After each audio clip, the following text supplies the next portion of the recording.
Erabakitze eskubideak gaur egun handia izan du, azken egunotan bezalaxe Frantziako turraren aitzakitean, ehunka eta ehunka jarraitzaileek euskal ikurrak, ikurrina ikur antifasista bera ere,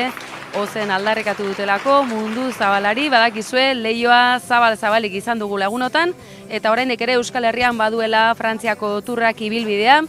gaur Baionan helmuga eta Zuberoako lurrak zeharkatuko ditu biharko egunez. Aipagarriak, besteak beste, Luis Companys Kataluniako presidentea frankistei exekutatzeko entregatu zieten Zubian bertan, Birritx Porrotx eta Marimototxek kantuan eraman dituztela Euskal Herritar, eta bien bitartean atzean duzuen Bidasoaldeko muga, Euskal Herriko estretxoa bilakatu den hau, eten egin dutela, moztu egin dutela, polizia frantsesak eten egin du, baina hala eta guztiz ere ehunka izan dira,